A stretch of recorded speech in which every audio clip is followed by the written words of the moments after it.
Hello dear student, welcome back to my channel. आपको पता है कि हम माइक्रो इकोनॉमिक्स के जो चैप्टर आपके दिए गए हैं रेफरेंस बुक में उनके एक्सरसाइज को हम 1 बाय 1 कंप्लीट कर रहे हैं। तो हमने चैप्टर नंबर 4 तक कर लिया है। अब हम करेंगे चैप्टर नंबर 5 जो कि है प्राइस इलास्टिसिटी ऑफ डिमांड।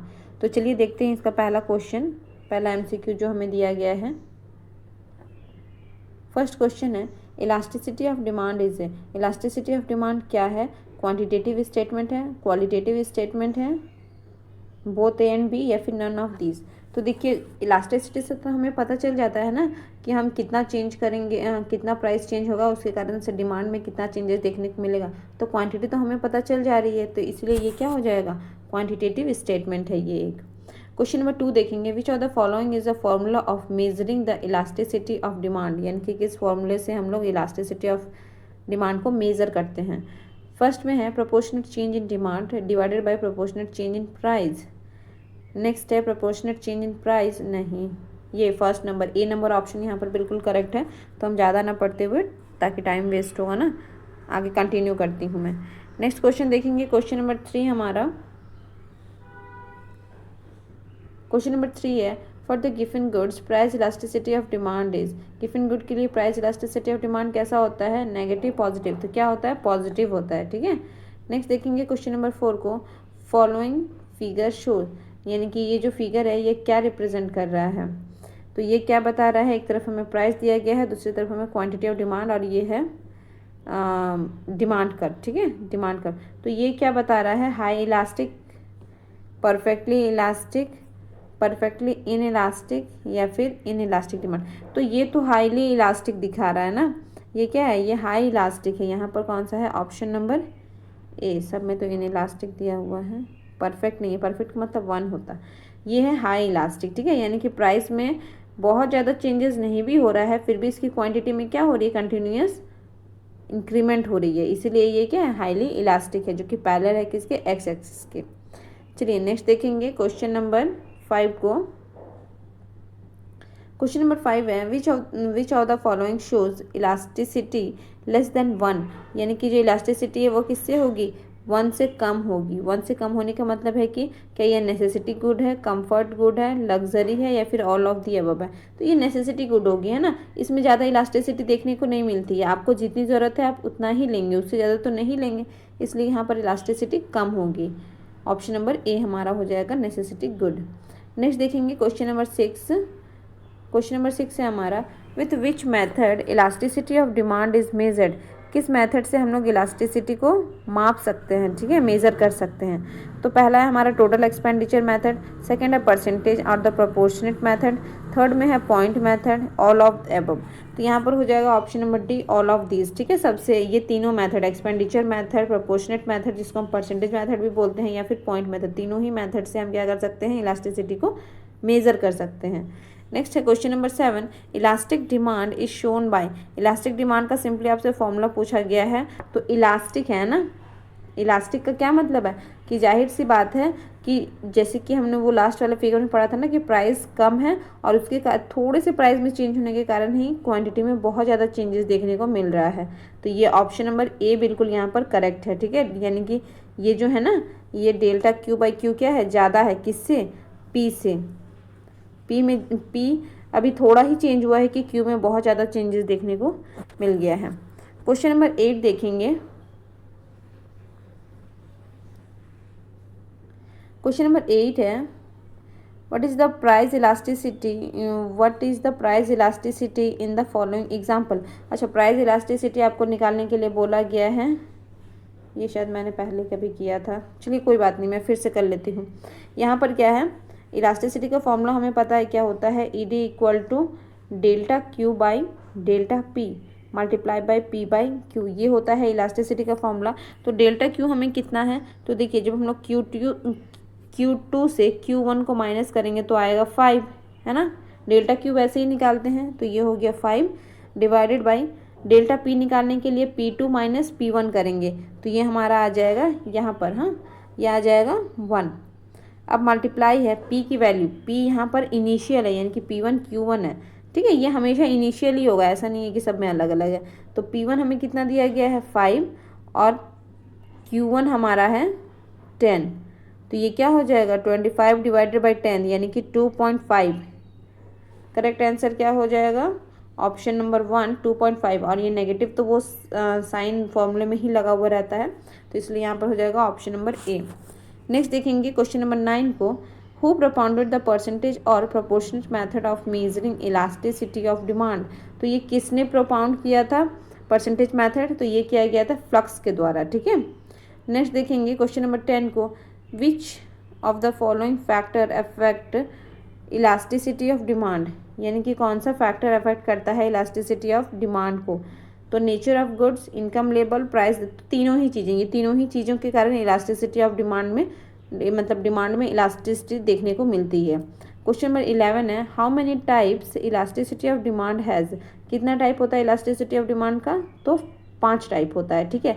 क्या क्या, तो रिलेटिव इलास्टिक होता है, रिलेटिव इलास्टिक डिमांड, उसके बाद relative in elastic demand, next देखेंगे तो परफेक्ट इलास्टिक डिमांड, उसके बाद है परफेक्ट इन इलास्टिक डिमांड, और दूसरा लास्ट वन हो जाएगा हमारा यूनिटरी, है ना, जिसको हम लोग यूनिटरी, है ना। नेक्स्ट देखेंगे क्वेश्चन नंबर 12। क्वेश्चन नंबर 12 है, अच्छा इसका ऑप्शन यहाँ है। क्वेश्चन नंबर 12 क्या बोला गया है आपसे, ये डायग्राम आपको दिया गया है और बताना है आपको ये हाईली इलास्टिक है। तो हाईली इलास्टिक के लिए तो हमने देखा था कि वो पैरेलल टू एक्स एक्सिस था, है ना, लेकिन यहाँ तो पैरेलल टू वाई एक्सिस है। तो ये क्या हो जाएगा हमारा perfect inelastic, option number C perfect inelastic, जो कि पैरेलल है किसके, वाई एक्सिस के। यानी कि आप कितना भी कुछ भी कर लो, कितना भी प्राइस में ऊपर नीचे हो जाए, लेकिन क्वांटिटी में कोई चेंजेस देखने को नहीं मिलेगा। इसे हम कहेंगे परफेक्टली इन इलास्टिक है ये, ठीक है। चलिए नेक्स्ट देखेंगे।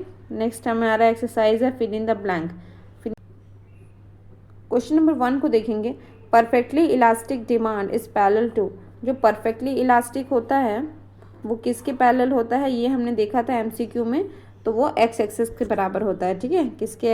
कौन से एक्सिस के, तो एक्स एक्सिस के पैरेलल में होता है परफेक्टली अगर इलास्टिक है तो, और अगर परफेक्टली इन इलास्टिक है तो कुछ ऐसा वाई एक्सिस के पैरेलल हो जाएगा, ठीक है। चलिए नेक्स्ट देखेंगे क्वेश्चन नंबर 2 को, for a rectangular hyperbola the demand curve has dash elasticity. Rectangular hyperbola कैसा बनता है, ये कौन सा शेप है, तो rectangular hyperbola. For a rectangular hyperbola the demand curve has unitary elasticity, ठीक है। क्या होता है, यूनिटरी, यानी कि 1। नेक्स्ट देखेंगे, the total expenditure remain constant with increase और decrease in price elasticity of demand. यानी कि आपका टोटल एक्सपेंडिचर क्या है, कांस्टेंट है, फिर चाहे प्राइस में कुछ भी इंक्रीमेंट हो या फिर कुछ भी डिक्रीज हुआ हो, कितना भी, तो उसमें अगर एक्सपेंडिचर बिल्कुल भी चेंज नहीं हो रहा है, कांस्टेंट है, इसका मतलब आपकी इलास्टिसिटी ऑफ डिमांड क्या है, तो 1। नेक्स्ट है मीन्स यूनिटरी है ना, 1 है। क्वेश्चन नंबर 4 देखेंगे, for the given goods price elasticity of demand is. Given goods के लिए प्राइस इलास्टिसिटी ऑफ डिमांड कैसी होती है, तो पॉजिटिव होती है, ठीक है, क्योंकि गिवन गुड तो लॉ ऑफ डिमांड का पैराडॉक्स है ना, तो इसके कारण से क्या हो जाएगा क्वेश्चन नंबर 4 का, तो ये हो जाएगा पॉजिटिव रिलेशन है। गिवन गुड्स और प्राइस इलास्टिसिटी ऑफ डिमांड के बीच में कैसा रिलेशन है, तो पॉजिटिव रिलेशन है। क्वेश्चन नंबर 5 देखेंगे, for the luxuries elasticity of demand is dash than 1। Luxury के लिए क्या होगा इलास्टिसिटी, हमारी इलास्टिसिटी की वैल्यू क्या होगी, तो देखिए जब कोई लग्जरी गुड्स की वैल्यू घटती है, यानी कि उसका प्राइस घटता है, तो जाहिर सी बात है लोग उसको ज़्यादा से ज़्यादा डिमांड करते हैं, इसका मतलब हाईली इलास्टिक होता है ना ये। तो for the luxury elasticity of demand is greater than 1, है ना, 1 से क्या होगा, ज़्यादा होगा, ग्रेटर दैन 1। चलिए नेक्स्ट एक्सरसाइज को देखते हैं, ट्रू फॉल्स है जो कि, उसके बाद कुछ मैचिंग दिए गए हैं, इसे भी हम फटाफट से कंप्लीट कर लेंगे। पहले मैं इसे इरेज कर देती हूँ, ये बुक में पता नहीं ऐसा क्यों दिया गया है, चलो कोई बात नहीं। क्वेश्चन नंबर 1 है, for essential goods elasticity of demand is 0। क्या एसेंशियल गुड के लिए इलास्टिसिटी ऑफ डिमांड 0 होगी, हाँ बिल्कुल। देखिए इलास्टिसिटी ऑफ डिमांड जब प्राइस अप डाउन होगी तो वो इंक्रीज करेगा, तो फिर वो कहलाएगा कि इलास्टिसिटी बढ़ी है घटी है, इस तरह की चीज़ें। लेकिन एसेंशियल गुड्स के लिए तो ऐसा नहीं है ना, आपको जितना चाहिए आप उतना ही लेंगे, चाहे उसका प्राइस बढ़े या फिर घटे। तो ये इलास्टिसिटी यहाँ पर क्या हो जाएगी, 0। तो ये स्टेटमेंट तो ट्रू दिया हुआ है हमारा, ठीक है। नेक्स्ट है, इलास्टिसिटीज very on the different point of rectangular hyperbola नहीं, रेक्टेंगुलर हाइपरबोला के हर पोजीशन पे जो इलास्टिसिटी होती है वो 1 ही होती है, ठीक है। तो ऑप्शन नंबर 2 क्या है, गलत है। डिफरेंट बोला है ना, नहीं वेरी नहीं करती है। क्वेश्चन नंबर 3 है, perfectly inelastic demand curve is parallel to X axis. के जो परफेक्टली इन इलास्टिक होती है वो एक्स एक्सिस के पैरेलल होती है, नहीं, जो परफेक्टली इन इलास्टिक होती है वो वाई एक्सिस के पैरेलल होती है ना। इसका मतलब ऑप्शन ये क्वेश्चन नंबर 3 भी क्या है, गलत है। क्वेश्चन नंबर 4 देखेंगे, a goods having no substitutes has high elasticity of demand. यानी कि वैसे गुड्स जिसका सब्स्टिट्यूट नहीं होता है उसकी इलास्टिसिटी ऑफ डिमांड बहुत हाई होती है, नहीं, इसका कोई सब्स्टिट्यूट्स ही नहीं है, उसकी इलास्टिसिटी हाई कैसे हो सकती है, उसकी तो इलास्टिसिटी ही नहीं होगी, बिल्कुल लो इलास्टिसिटी होगी उसकी, ठीक है, क्योंकि आपको तो लेना ही पड़ेगा ना, क्योंकि उसका कोई सब्स्टिट्यूट्स ही नहीं है तो इलास्टिसिटी उसमें देखने को मिलेगी ही नहीं उस गुड्स में। क्वेश्चन नंबर 5 है, nature and habit also affect the price elasticity of demand. Nature and habit also affect the price, हाँ बिल्कुल, नेचर और हैबिट के कारण भी इलास्टिसिटी में चेंजेस देखने को मिलता है। Demand of salt is in elastic, हाँ इन इलास्टिक ही है ना सॉल्ट, ऐसा तो नहीं है कि उसका प्राइस कम हो गया तो आप ज़्यादा सॉल्ट खा रहे हैं, जितना खाते हैं उतना ही खाएंगे, तो यहाँ पर ये इन इलास्टिक ही है। क्वेश्चन नंबर 7 है, elasticity of demand for goods and total expenditure on the goods are closely related. यहाँ पर आपको क्या बोला है, elasticity of demand of goods and total expenditure, ये दोनों क्या क्लोजली रिलेटेड हैं, तो सही बात है ना, दोनों रिलेटेड हैं। तो यहाँ हो गया हमारा ट्रू फॉल्स कंप्लीट। नेक्स्ट देखेंगे करेक्ट पेयर, ठीक है, यानी कि मैचिंग। फर्स्ट में है नेसेसरी गुड, नेसेसरी गुड के लिए क्या है, ये यहाँ देखिए नेसेसरी गुड के लिए option number D, zero elastic demand है ना, कोई इलास्टिसिटी इसमें देखने को नहीं मिलती है नेसेसिटी गुड्स में। नेक्स्ट है रेक्टेंगुलर हाइपरबोला, रेक्टेंगुलर हाइपरबोला का मतलब है कि उसकी वैल्यू क्या होगी, 1 होगी, है ना, यानी कि unit elastic demand. Third number में है डिमांड कर्व, अच्छा रेक्टेंगुलर हाइपरबोला डिमांड कर्व, ठीक है। कंफर्ट, कंफर्ट तो और कंफर्ट के बाद है लग्जरी, तो लग्जरी के लिए तो हाई होगी इलास्टिसिटी और कंफर्ट के लिए नॉर्मल इलास्टिसिटी ऑफ डिमांड होगी। चलिए यहाँ पर हो गया क्वेश्चन नंबर, यानी कि 1 का हो गया डी, 1 का हो गया डी, 2 का क्या हो गया, तो 2 का हो गया, 2 का हो गया सी, 3 का हो गया 2 और 4 का हो गया, अच्छा 2 नहीं बी, और 4 का हो गया ए। तो होप आप लोगों को समझ में आया होगा, आज का क्लास आप लोगों के लिए यूज़फुल रहा होगा। मिलते हैं नेक्स्ट वीडियो में नेक्स्ट चैप्टर के साथ। Thank you for watching, thank you, bye bye.